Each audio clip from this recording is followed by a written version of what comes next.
नमस्कार। बुलेटिन में आप सभी का स्वागत है। मैं हूं आपके साथ आशीष प्रमोद गोस्वामी। इस बुलेटिन की शुरुआत हम करेंगे कांग्रेस के वरिष्ठ पर्यवेक्षक सीनियर ऑब्जर्वर मधुसूदन मिस्त्री जयपुर में हैं। पर्यवेक्षकों से मधुसूदन मिस्त्री मुलाकात करेंगे। 25 लोकसभा पर्यवेक्षकों से मिस्त्री के मुलाकात का कार्यक्रम है। पीसीसी वॉर रूम में 1-to-1 संवाद होगी, बातचीत होना है, बैठक होना, अभी तक के कामकाज और गतिविधियों पर रिपोर्ट यहां पर मिस्त्री लेते नजर आएंगे। पीसीसी वॉर रूम में 1-to-1 बैठक होनी है। जो अभी तक का कामकाज रहा है, जो गतिविधियां देखने को मिली हैं पर्यवेक्षकों के द्वारा, उन सभी की रिपोर्ट लेंगे आज मिस्त्री। दोपहर 12 बजे से ही पर्यवेक्षकों के साथ में बैठक का सिलसिला शुरू हो जाएगा। मतलब आपसे कुछ ही देर के बाद सीनियर ऑब्जर्वर हैं मधुसूदन मिस्त्री और बेहद महत्वपूर्ण जिम्मेदारी इस वक्त इनके कंधों पर। जो पर्यवेक्षक हैं, जो ऑब्जर्वर्स हैं सभी लोकसभा में, उन सभी से जो है मेल मुलाकात का सिलसिला जो है वो यहां पर देखने को मिलेगा।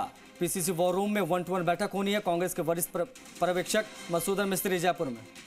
विष्णु शर्मा हमारे सहयोगी ज्यादा जानकारी के साथ सीधा लाइव कनेक्ट हो रहे हैं, उनसे करेंगे बातचीत। विष्णु, मधुसूदन मिस्त्री भी सुपर एक्टिव मोड में हैं, उनके कंधों पर बेहद महत्वपूर्ण जिम्मेदारी मौजूदा वक्त को देखते हुए, हालातों को देखते हुए। अब ऐसे में आज क्या मूवमेंट उनका रहने वाला है, किस प्रकार की बैठकें होंगी, किससे संवाद 1-to-1 करने जा रहे हैं मधुसूदन मिस्त्री?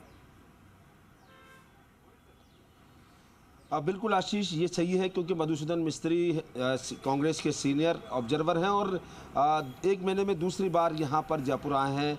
इससे पहले भी उन्होंने जो एआईसीसी की ओर से जो लोकसभा क्षेत्र हैं वहाँ पर ऑब्जर्वर तय किए थे, उन ऑब्जर्वर्स के साथ बैठक की थी और बैठक के बाद उन्हें नए टास्क के साथ वापस फील्ड में भेजा था और वो टास्क अब पूरा हो गया। तो ऐसे में ये ऑब्जर्वर के साथ आज फिर बैठक है। ये बैठक लगातार 2 दिन चलने वाली है और बैठक में अब तक क्या रहा, ग्राउंड लेवल पर जो योजनाएं हैं मुख्यमंत्री अशोक गहलोत की, जो उन्होंने अभी हाल ही घोषणाएं की है, उनका क्या स्तर रहा कि कहां तक योजनाएं पहुंची है, आम आखिर जो व्यक्ति है बूथ स्तर तक, उस तक योजनाएं पहुंच रही है, नहीं पहुंच रही है।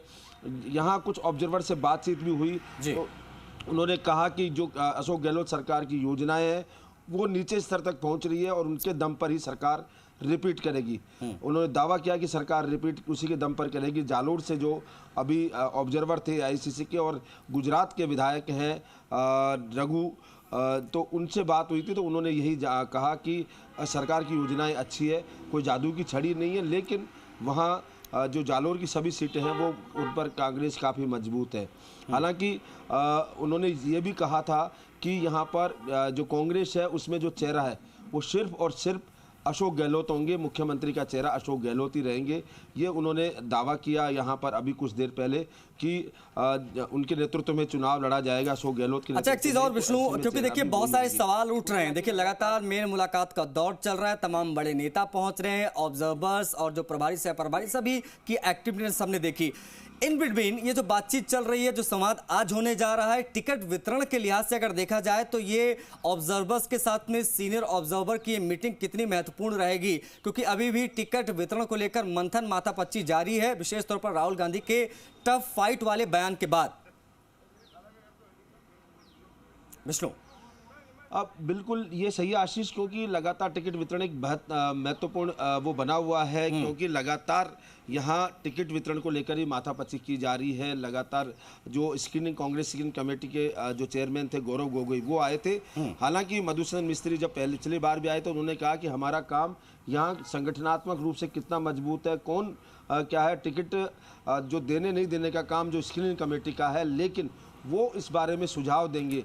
तो ऐसे में जो ऑब्जर्वर भेजे गए हैं उनसे सुझाव लिए जाएंगे कि जो फील्ड में है कौन कैंडिडेट ज़्यादा मजबूत है, किसके दावा ज़्यादा मजबूत रहेगा, उसको नाम जो पैनल है वो ज़रूर सुझाव के रूप में यहाँ पर बताए जाएंगे।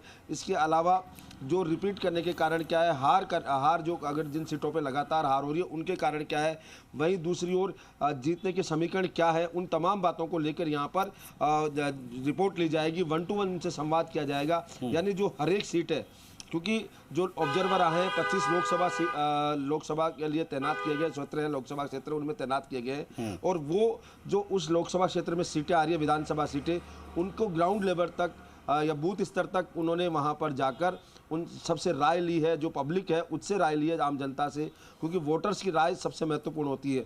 तो उसके आधार पर उन्होंने अपनी रिपोर्ट तैयार की और वो रिपोर्ट यहाँ पर मधुसूदन जो मिस्त्री हैं उनको सौंपेंगे और उस रिपोर्ट के आधार पर वो यहाँ से जो केंद्रीय अलाकामान है उनको रिपोर्ट देंगे और उसके बाद जो स्क्रीनिंग कमेटी है उनको नाम भी सुझाएंगे कि ये लोग यहाँ पर ये दावेदार हैं और ये प्रमुख रूप से या किसका दावा मजबूत है, ये जी सिर्फ सुझाव देंगे यहाँ से मधुसूदन मिस्त्री, क्योंकि इनका काम है संगठन के जो कार्य है वो नीचे स्तर तक कितना पहुँच पा रहे हैं, नहीं पहुँच पा रहे हैं, सरकार के क्या समीकरण बन रहे हैं, वापस रिपीट किए, इन तमाम बातों को लेकर यहाँ पर चर्चा की जा रही है। जी बहुत शुक्रिया विष्णु, इन तमाम महत्वपूर्ण जानकारियों को साझा करने के लिए। तो आपको बता दें कि बेहद महत्वपूर्ण बैठक है जो अब से कुछ ही देर में जो है वो शुरू हो जाएगी, क्योंकि सीनियर ऑब्जर्वर मधुसूदन मिस्त्री इस वक्त जयपुर में है और मेल मुलाकात बैठकों का दौर उनका चलने वाला है। 1-to-1 संवाद जो है वो करेंगे मधुसूदन मिस्त्री। बढ़ेंगे आगे, बात कर लेते हैं अगली खबर की। ये भी बड़ी खबर है, जयपुर से आ रही है। सुभाष चौक थाना इलाके में युवक की जो